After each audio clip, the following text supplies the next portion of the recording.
Welcome to the Beau Show, the home of faith, family, and freedom.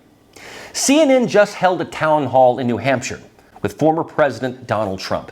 And I'm sure that you've heard about it by now because some sparks certainly flew, as anticipated. CNN's ratings have been in the dumpster really ever since he left office. But in the absence of the ratings that Trump gets, the Biden presidency has been certainly lackluster. In the snooze of a presidency Biden has had, especially in comparison to Trump's, CNN has been in a panic mode about how to boost its ratings.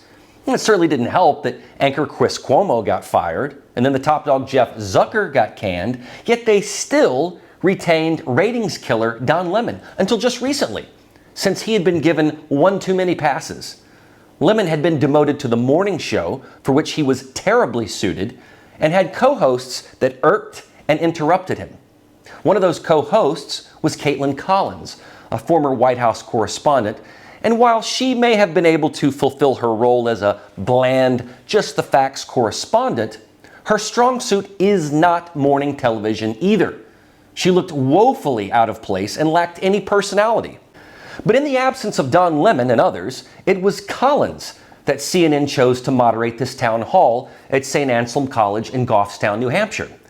Because of that choice, which I presume CNN chief Chris Licht made, they paid for it, because she was as unprepared for this town hall as she was for her morning show.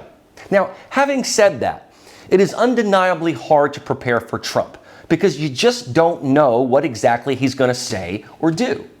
Furthermore, his ability to entertain cannot be denied. Crowds love him. And CNN picked this audience, so as much as they have tried to get the crowd to go against him, it didn't seem to work. Collins kicked off the town hall by asking Trump, why should Americans put him back in the White House? Trump immediately pointed to the government agencies, such as the FBI, that worked with Twitter and other social media to cast doubt on the Hunter Biden story, which in turn caused misinformation in the public, to the extent that many said that they would have changed their vote had they known this information about Hunter Biden. Collins, however, makes a claim to rebut Trump's claim, stating that it was not a rigged election and not a stolen election. So right away, Collins, like many moderators at CNN, takes on the role of an antagonist and also an opinion analyst. In making a statement that this was not a rigged or stolen election, Collins refutes the evidence that Trump provides, such as the ballot box stuffers caught on camera. This was all explained in detail in Dinesh D'Souza's documentary 2,000 Mules. That film shows that GPS tracking and cameras were used to document that multiple mules, or ballot movers, were picking up ballots from one location and stuffing them in ballot boxes multiple times in the night. Now, it is a felony to take a ballot from someone you don't know and drop it off for them unless it's a family member or a caretaker.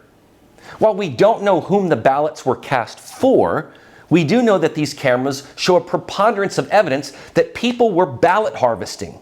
Can we say that 100% of them were for Biden? No. And that's why you will hear CNN and others refute Trump's claim. But that also means that they cannot say for certain that the election was run properly because they don't know how much harvesting went on. Once you count the actual ballots, you can't reverse engineer it and link them to the mules. So in this respect, Collins becomes an adversary, not a moderator. After a question from a potential 2024 voter in the crowd, Collins again takes on an adversarial role, trying to get Trump to admit that the election was perfectly fine and legal. Trump points this out, telling her, look, I know you're supposed to say that. Collins tries to get Trump to say he wanted to terminate the Constitution, which, of course, Trump finds utterly ridiculous. He points out that Collins isn't a stupid person, but has been given an agenda. So right at the outset, Trump is laying out the terms. He is calling her out for coming in with an agenda, not as a moderator, but as an antagonist. Collins then pivots to the topic that enrages most liberals and a wedge issue, January 6th. It is also meant to antagonize Republicans and remind them about what happened that day. So she asked Trump if he has any regrets. Here's how he responded. One of the big problems was that Nancy Pelosi, Crazy Nancy as I affectionately call her, Crazy Nancy Pelosi and the mayor of Washington were in charge, as you know, of security, and they did not do their job. They're not in charge of the National Guard. You're in charge of the National Guard. Well, I offered them National Guard. I said, we'll give you soldiers, we'll give you National Guard, we'll give you whatever you want. And they turned me down. And in fact, she turned me down. She turned me down in writing. But you said you weren't very involved that day. You did tell your supporters to come to Washington. You tweeted about it, about that speech that happened on the rally. Am I allowed to say that? When they went to the Capitol and they were breaking into the Capitol, smashing windows, injuring police officers, why did it take you 3 hours to tell them to go home? I don't believe it did. Oh, let me pull it out. I have to pull it out.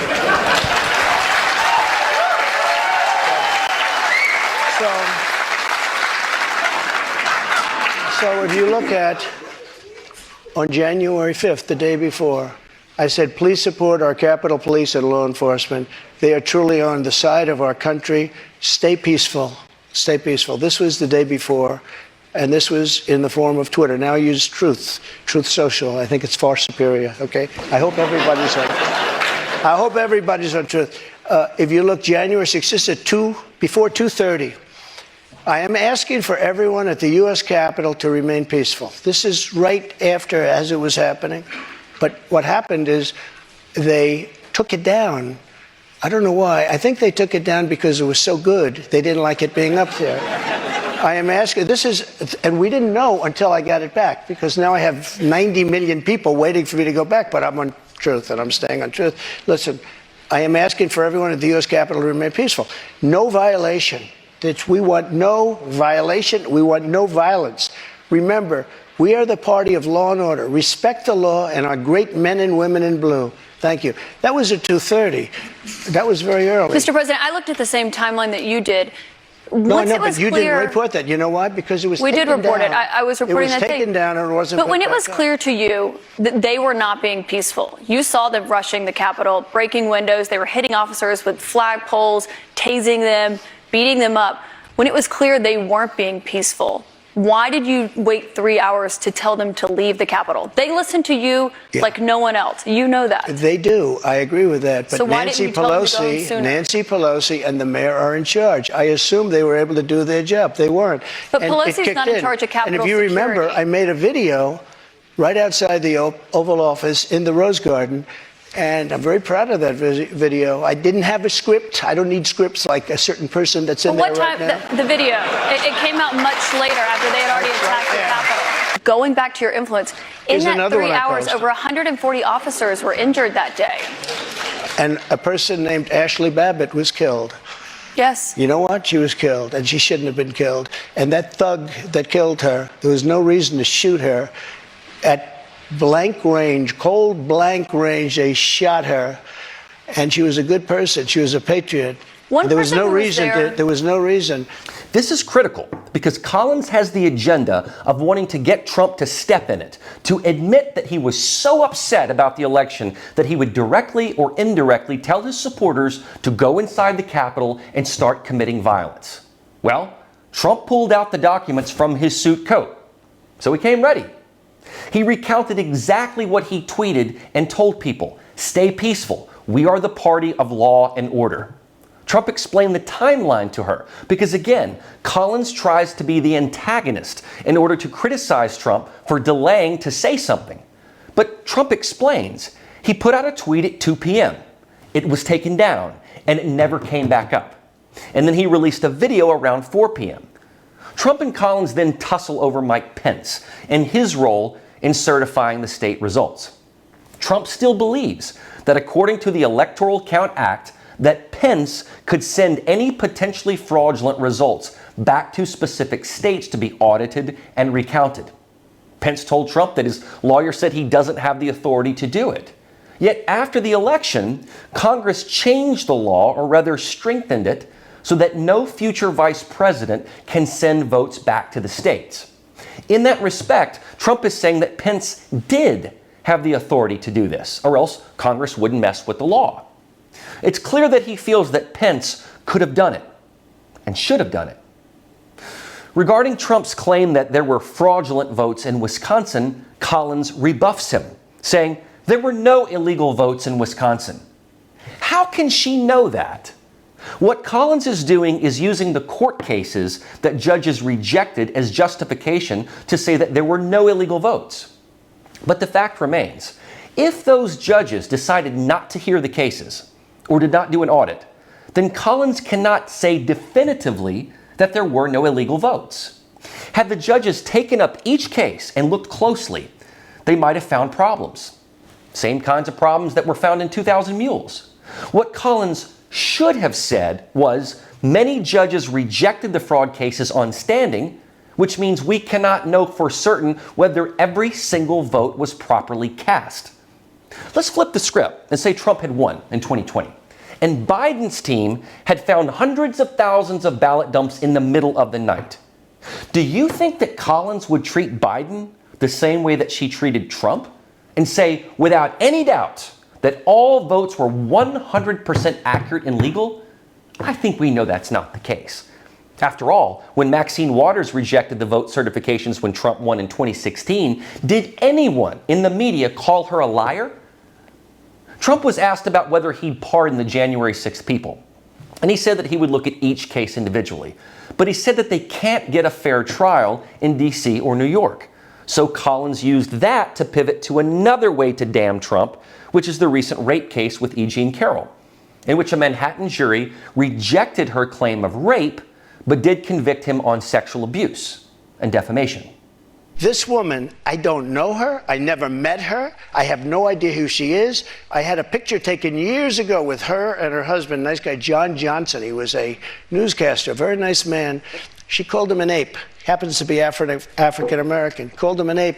The judge wouldn't allow us to put that in. Her dog, or her cat, was named Vagina. The judge wouldn't allow to put that in. All of these things, but with her, they can put in anything. Access, Hollywood. This was a jury of 9 people who found you liable of sexual abuse. Do you think that will deter women from voting for you? No, I don't think so, because I think the whole thing, just so you understand, ready? I never met this woman. I never saw this woman. This woman said, I met her at the front door of Bergdorf Goodman, which I rarely go into other than for a couple of charities. I met her in the front door. She was about 60 years old, and this is like 22, 23 years ago. I met her in the front door of Bergdorf Goodman. I was immediately attracted to her, and she was immediately attracted to me. And we had this great chemistry. We're walking into a crowded department store. We had this great chemistry, and a few minutes later, we end up in a room, a dressing room of Bergdorf Goodman, right near the cash register. And then she found out there were locks on the door. So she said, I found one that was open. She found one. She learned this at trial. She found one that was open. What kind of a woman meets somebody and brings them up, and within minutes, you're playing hanky-panky in a dressing room, okay? I don't know if she was married then or not. John Johnson, I feel sorry for you, John Johnson. Mr. President. All right, so number one, Trump totally buries Collins on the charge that this case would disqualify him or hurt him. But he notes that the judge would not allow certain things about Jean Carroll's life to be entered into the record. Now, did this tawdry thing happen between Trump and Carroll? I don't know. But even for a cad like Trump to just meet someone at the door and then go romp in a dressing room and qualify that as rape all these years later just seems odd, does it not? The claim was only allowed to be made after a change to New York law. Is it any coincidence that this case was brought just after Trump announced that he's running again? Keep watching at epochtv.com/The Beau Show.